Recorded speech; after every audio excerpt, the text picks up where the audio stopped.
More bad news from the border, good news from San Francisco, and what is the number one threat to humanity? Stay tuned, everybody. For the best meat you have ever eaten in your life, go to samsbutchershop.com. Enter the coupon code Triple T when you check out for a 10% discount. And a happy Wednesday to you all. Hello, everybody. I am Trailer Trash Tim. How's your mama and them? Thank you so much for joining me today on the program. A lot going on, so let's get going. And let's start with Nikki Haley. Did you know that was her name? Little Nikki, Neocon Nikki Haley. Her name is Nimrata Nikki Haley. The former U.S. ambassador put there by Donald Trump to the United Nations. Now, of course, she's running for the White House. She's one of the last men, if you will, standing in the GOP field. But she attended yesterday in Washington, D.C., the March for Israel. She was one of the people in attendance.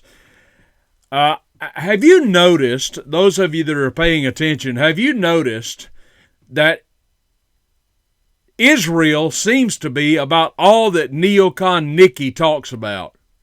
She talks about Israel all the time. She can't get a sentence out of her mouth, it seems, without mentioning Israel, her glowing praise and adoration of the state of Israel. Why is that exactly? Do you remember when became the new Speaker of the House, and in his introductory remarks as he took the gavel, he talked about one of his top priorities was going to be our support for the state of Israel. I mean, he couldn't even sit down in the seat and get the seat warm before he was giving his glowing endorsement of the state of Israel. And so many Washington politicians are like this, because I'm going to tell you a dirty little secret about Israel. Israel owns Washington, D.C. That's just a fact of the matter.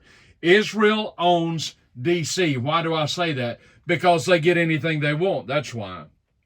From your taxpayer dollars, if you're an American watching me right now and a taxpayer, they get anything they want. They are always the victim, and they have so many Washington politicians in their back pocket. And as I have pointed out before, Israel is a wealthy state. They have plenty of money. It's not like they're broke. They're not broke. They are a net exporter.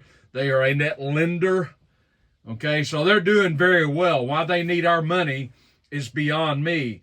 But Nimrata Nikki Haley, she can't seem to complete a sentence without giving her glowing endorsement of Israel. Now, do you know that Neocon Nikki, after she left her last federal position as ambassador, U.S. ambassador to the United Nations, which we shouldn't be a part of, but that's another video, right? She went into the private sector, quote unquote, and she became a board member for the Boeing Corporation. Do you realize, ladies and gentlemen, that since Neocon Nikki took her private position on the board of the Boeing Corporation, she has made over $8 million. Now, this is something that Vivek pointed out in the last debate. Vivek, the man with a spine. I like this guy. I like him a lot, and he's exactly right. Now, how could she make so much money, and how does that tie in with Israel? Because, folks, she makes money as being ostensibly a defense contractor, okay? Boeing makes all this money. A lot of their money comes from the Defense Department. And, of course, this all ties in with the state of Israel. You know what? I want my presidential candidates, whoever they may be, I don't want to hear a word about Israel. If you want to show your glowing endorsement of and your love for Israel, go run for office in Israel, okay? I'm not in love with Israel. I'm not in love with Russia. I'm not in love with Canada. I'm not in love with Mexico or any other nation. I am an American, and I want the person who is running for the presidency in the United States to talk about the United States, period. Unless the topic comes up of foreign policy, and then I want to hear some hands-off strategy. I want to hear some live and let live strategy coming from them as a matter of foreign policy. All I want to hear from a presidential candidate is what they're going to do for the country which they deign to serve as president. I want to hear what you're going to do about the southern border. That's what I want to hear about. I don't want to hear anything about Israel or Palestine or Hamas or Syria or Egypt or Jordan or any of those nations over there. I don't let them work it out. I don't want to hear anything. I don't want you to swear an oath of allegiance to Israel, for crap's sakes. Israel owns Washington, D.C., and they own a lot of Americans as well, at least as far as their philosophy is concerned, because they just believe the wrong thing about the state of Israel. Well, I'm not held hostage by any love of Israel, believe me, the state of Israel, that is to say. I'm an American, and I only want to hear American political candidates talk about how they're going to make America a better place, not Israel. Let Israel deal with Israel. I am opposed to all foreign aid, ladies and gentlemen. Every red cent, I'm opposed to it, and that includes to Israel. If we're going to spend tax money, then it needs to be spent in domestic matters, not foreign matters. As I said, Israel, for example, has plenty of money. They don't need any more aid from American taxpayers who are being milked to death as is. I want to hear what you're going to do about the border, which leads me into my next story, which is from the CBP, the Customs and Border Protection Service. They have reported, this is from about a week ago, the CBP reported that there were 240,988 migrant encounters on the southern border in the month of October. It is the highest amount of what they call migrant encounters in history in terms of the month of October. It's the most in history. Over almost 241,000 migrant encounters. 13 arrests, the CBP reports, were made of people that are on the terrorist watch list. Of the 241,000 migrant encounters, 188,778 of these were illegal crossings. Folks, this is in 1 month. 188,778 illegal crossings. Now, bear in mind, these are the encounters we know about. These are the ones that made the record, okay? It doesn't include those who crossed into the country illegally that weren't encountered, that we don't have a record of. So the number is undoubtedly even higher. This is the kind of stuff I'm talking about, ladies and gentlemen. When I hear any candidate, I don't care who it is. I don't care if it's Nikki Haley. I don't care if it's Donald Trump. I don't care if it's Robert Kennedy. I don't care if it's Chris Christie. I don't care if it's Ron DeSantis. I don't care if it's Vivek. I don't care who it is. I don't want to hear you talking about Israel, for crap's sakes. I want to hear you talking about America. What are you going to do for America? Period. I've had it up to here with Israel. I've had it up to here with Ukraine. I've had it up to here with any other country that you're giving any attention to. You're running for the presidency of the United States. What are you going to do for the United States? Period. The heck with all these other countries. Let them work their problems out. Am I getting an amen out there? I can't hear you. Am I getting an amen out there? All right, let's move on. Have any of you noticed that the streets of San Francisco have suddenly been made spick and span? Did you know that? Do you know why that is? Did you know that was possible? Well, it is possible. You know, we've had reports before of people actually defecating in the streets of San Francisco, leaving needles in the streets and just being overrun with homelessness and crime. But it seems like overnight they've cleaned the streets of San Francisco up. Why? That's because, ladies and gentlemen, the president of China, Xi Jinping, I think his name is, he was coming to town to meet with the occupant of the White House for a little summit in San Francisco. And because he was coming, they got that city cleaned up toot sweet. Almost overnight. They had it spick and span. And the governor of California, Gavin Newsom, admitted it. He's on tape saying, yeah, we cleaned it up for his visit. He didn't deny it. So what does that tell us? Well, it tells us it can be done. Now, there's a lot of tragic situations out there, including in San Francisco. There's a lot of sadness out there. There are a lot of homeless people and drug addicted people. A lot of people who are just hopeless, it seems like. And I'm not saying we need to just take a bulldozer and just run them off into the ocean. No, we need to take care of these people, but we can't have people shooting up and defecating in our streets, folks. It just can't happen. And the point of the matter is, up until the time of the premier's visit to San Francisco, the politicians out there who are Democrats, California is a Democrat-run state, San Francisco is a Democrat-run city, they were essentially just turning a blind eye to the whole thing. They had no solutions other than just to keep throwing money at the problem, as that's their solution for everything. But they don't have any real solutions to combat this problem in San Francisco. But brother, it's like the old joke, when the preacher's coming to town or coming over to see you, you get everything swept up under the couch and under the rug and all. So your house really isn't clean, but it looks clean, and that's how it is in San Francisco. It ain't really clean. And as soon as the president of China goes back to China, you can see things return to normal or the way they were.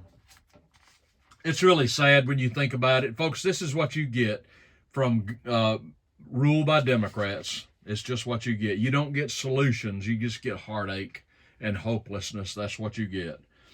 All right. How many of you know that Joe Biden announced, he was at some, I forgot to write down what the event was, but he was at some event that was dealing with climate change, don't you know? And Joe Biden said, get this, Joe Biden said this, quote, "Climate change is the ultimate threat to humanity," unquote. Wow, really? Climate change is the ultimate threat to humanity. How many of you that are paying attention remember what Joe Biden said, I don't know, 2 or 3 months ago in terms of what was the greatest threat to humanity, or at least the biggest problem facing the American people? Does anybody remember what he said it was? He said the biggest threat facing the American people right now, he said this 2 or 3 months ago, is white supremacy. To which I said, huh? White supremacy? That's our biggest threat? That's our biggest problem? Hey, Joe, have you ever heard of Antifa? Have you ever heard of BLM? You ever heard of gangs on the southern border? You ever heard of the southern border?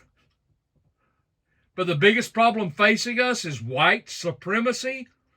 Are you kidding me? Who are you trying to placate by saying something like that? The biggest problem Americans face is not white supremacy, and now Biden agrees with me, because he says that climate change is the ultimate threat to humanity. So I guess that white supremacy has been bumped. We're not in the number 1 position anymore. I guess we're down to number 2. So congratulations, Joe. I mean, you fixed the problem of white supremacy. It's no longer the greatest threat to us. Now it's climate change. I guess we're number 2. That must be it. So we must be making progress. Still no mention of Antifa. Still no mention of BLM, of course. But at least we can sleep better at night knowing that white supremacy is no longer the greatest threat to America. No, it's climate change now. I got another theory. I got another idea. How about this? Do you know who Trailer Trash Tim? Do you know what Trailer Trash Tim says is the greatest threat to humanity? It isn't climate change, and it isn't white supremacy. How about this? How about the greatest threat to humanity is Joe Biden? How about that? Maybe Biden should look in a mirror and say, you know, maybe it's me. Maybe you're the biggest threat to humanity, Joe Biden. Maybe you're the biggest threat to the American people, Joe Biden. We certainly know you've committed treason against them. You are the one who stands by with his hands on his hips, utterly clueless as our nation is invaded on a daily basis. So maybe you're the biggest threat to America, Joe Biden. Not white supremacy, not climate change. Your priorities are a little askew, if you ask me, sir. One more year of this clown. I cannot wait until we get him out of office. Maybe we can save our country if we can just hang on for what? 14 more months, 13 more months? God help us. November of 24 cannot get here fast enough. All right, one more story. Have you heard about New York Governor Kathy Hochul? Now, you may remember that Kathy Hochul took over when they finally had to run Cuomo, Governor Cuomo. Is it Andrew? The other Cuomo is on News Nation. Chris Fredo. Yeah, it was Andrew Cuomo who was finally driven out of office. Even the Democrats finally said, okay, we can't take this anymore. And he was replaced by Kathy Hochul, who is the new, or not new, but she is the current governor of New York. Now, this article appeared in the Gateway Pundit, and listen to this headline. Sounds like Marxism. New York Governor Kathy Hochul announces surveillance efforts to monitor hate speech on social media, and the administration is to contact users. And she's talking in a video, and the article says, in an attempt to address the escalating incidents of hate crimes and harassment, New York Democrat Governor Kathy Hochul has announced an intensification of surveillance efforts. Does this make your spine chill? Spine chill? Spine tingle? Your blood run cold? Surveillance efforts on Americans targeting hate speech on social media. She's pledging an additional $2.5 million to the New York State Police to expand the FBI joint. Oh, the FBI, that always makes you feel warm and fuzzy. They're always on our side, aren't they? To expand the FBI Joint Terrorism Task Force reach, particularly in New York City, Albany, Buffalo, and Rochester. The move aims to bolster the state police presence across all investigative groups and areas of the JTTF. That's those big cities in New York. And the article just goes on and on and on. You can find it in the Gateway Pundit. But the point I want to focus in on is this. They are targeting specifically hate speech. Now, folks, this should really give you pause when a Democrat like Kathy Hochul says that they're going to increase the surveillance state, at least in the state of New York. The last thing the United States of America needs is any kind of an increase in the surveillance state. This really intensified with George W. Bush. It kind of started with Truman when he created the CIA. But of course, after 9/11, George Bush ran through the Patriot Act, and the American surveillance state just exploded, as we have seen. And now Kathy Hochul is just throwing more gas on the fire to increase the surveillance state. Why? Because we want to combat hate speech. So it begs the question, what is hate speech? Or more specifically, what is hate speech to a Democrat especially? The question is simply this, folks. Who gets to define what hate speech is? You recall the late Rush Limbaugh was regularly accused of spewing hate speech. Well, he never spewed hate speech whatsoever. Hate speech to a Democrat is somebody simply saying something they don't agree with. That's hate speech. And the out-of-control governor of New York is expanding the surveillance state, giving $2.5 million more to that, and working in conjunction with a good old FBI so that they can go on the hunt for those who are spewing hate speech on social media. Do you think they'd target me if I were in New York? You better believe they would. They would classify everything that I'm saying as hate speech. Bet your bottom dollar. Folks, to a Democrat, anything anybody says who isn't a Democrat, they would see as being hate speech. Is Donald Trump guilty of hate speech? To a Democrat, hell yeah, he's guilty of hate speech.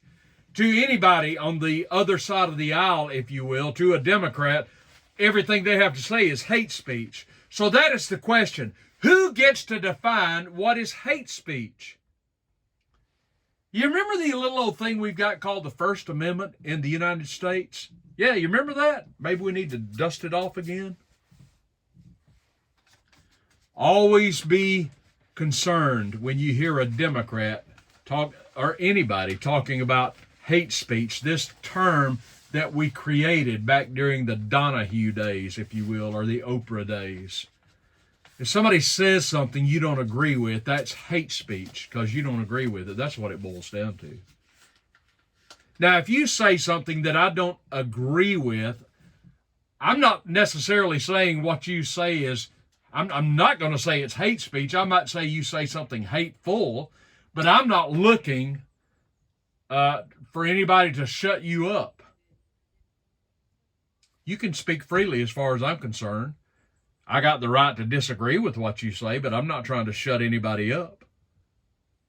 I vehemently disagree with what Democrats have to say about just about everything. I'd like to shut them up by just throwing them out of office. That'd be fine with me. But I don't want to shut anybody up. I am opposed to the surveillance state, and you should be too. Why? Because it is a Pandora's box, and there is no limit to what these people will do, as we have seen. There is no limit to what they will do to their political enemies. I remind you that as we saw the Russian hoax play out, the FBI stood back with their hands on their hips and did nothing. Not a damn thing. And Trump's guilty of hate speech, right? They want to shut this man up so bad they can't hardly see straight. And that's the mentality of Democrats. They're not for free speech. They want to shut you up if you disagree with them. All right, folks, that's what's going on this Wednesday. Give me your comments down below to what we talked about today, if you would. I would appreciate that. Hey, give me a big thumbs up on this video. Hit that like button down below. And if you have not yet subscribed to the Triple T channel, hit that subscribe button down below. And come on in here and join us. We'd love to have you. Thank you, everybody, for joining me today. This is Trailer Trash Tim. Go out there and have a great Wednesday, and I will see you tomorrow.